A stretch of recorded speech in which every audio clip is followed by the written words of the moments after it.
Hello, welcome to ECE 101. We are now in week 3 of our course. I'm glad you're back. Just a few announcements before we start. We're moving right along in week 3. I want you to keep up the great discussion board post. I've seen some fantastic responses in that area this week. Pinterest boards, you're coming up with great ideas. Now's the time to start working on that final paper. I hope you've already chosen your theorist and have done a little research. I put a little note here. I like to see the extras. I like to see the things that don't just come out of our textbook or the things that are most prominent on the websites. I like you to research a little bit and find something that maybe I don't know about your theorist, because week 4 will soon be here and your final paper is due at the end of week 4. So let's go over it just really quick. I know we covered this last week. Remember, you need to choose just one theorist. So here's a list of some that you might choose from: Erik Erikson, Jean Piaget, Lev Vygotsky. You choose one that you're interested in. You're going to submit a 1,000 word paper, and that is approximately 2 to 3 pages long. You're going to name the theory or theorist, provide key points of his or her research. What was his or her background? In other words, how did they grow up? Where did they go to school at? Where did they become interested in early childhood education? Number 3, which theorist or theory is similar to the one you've chosen to research?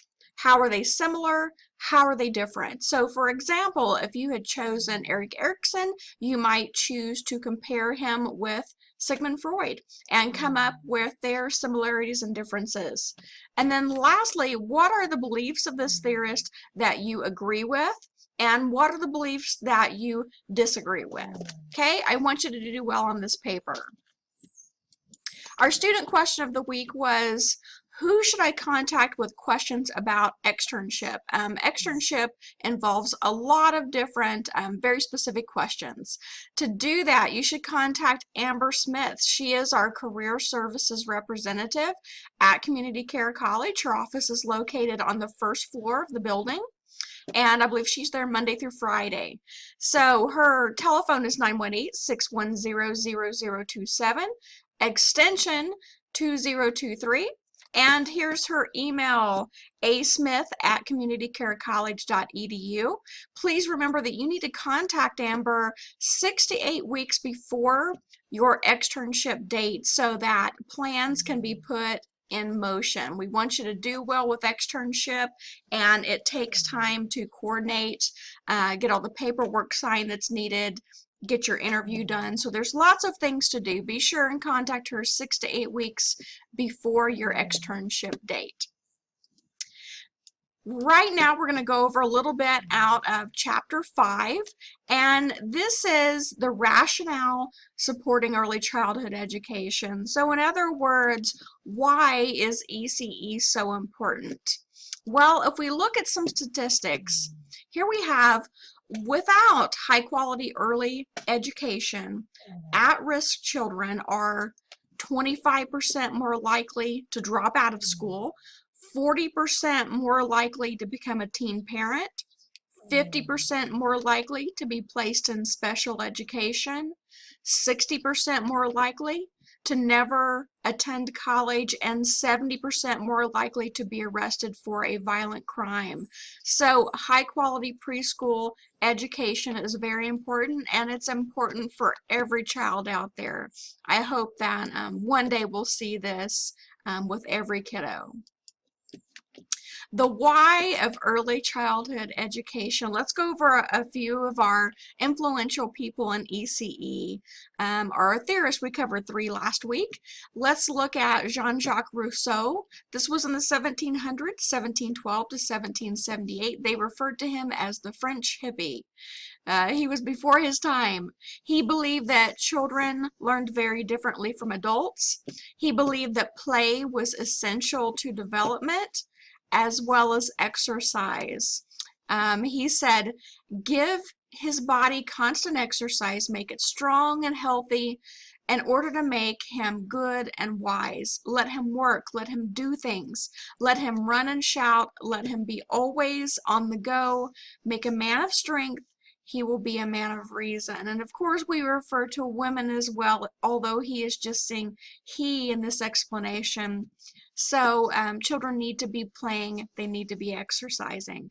Children should be removed from the corrupting influences of society. Rousseau felt like children should be a little more sheltered in some areas, and to some extent I can agree with that.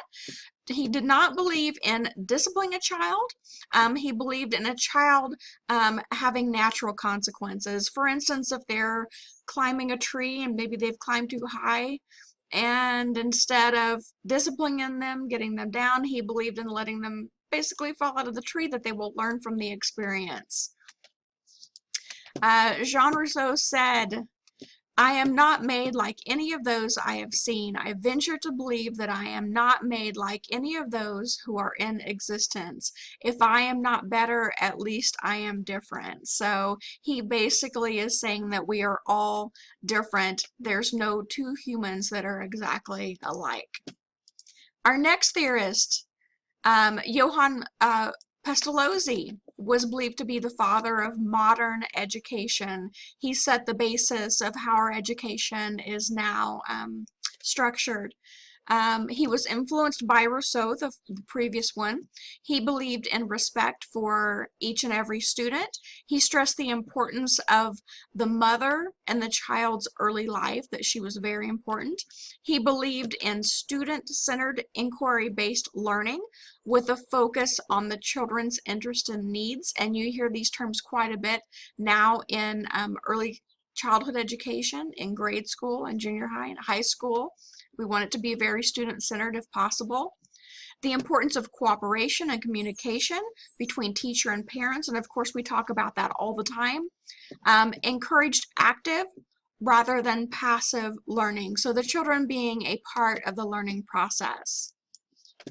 Pestalozzi said education is the natural, harmonious, and progressive development of man's innate powers. So education is important as we progress through these developmental periods. Next we have Frederick Froebel, the father of kindergarten. Important to remember that. He helped establish the Play and Activity Institute in 1840, and he renamed it then to kindergarten. He stressed the importance of play in development, that you cannot separate the two. Saw play as a pure natural mode of learning. The Prussian government did not agree with his ideas. They were considered dangerous and detrimental to children. In 1848, the government ordered all schools to close, and Froebel died in 1852, not knowing how his work would later impact the school systems around the world, and particularly the way we have our schools in the USA. So he was the father of kindergarten. Here we have Frederick.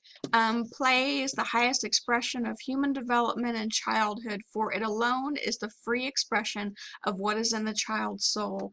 And we know from research, we know from recent articles, that many schools are adding more free play time, more recess back into the curriculum, because they're realizing it was not a great idea to shorten recess and to shorten the amount of time children have to play.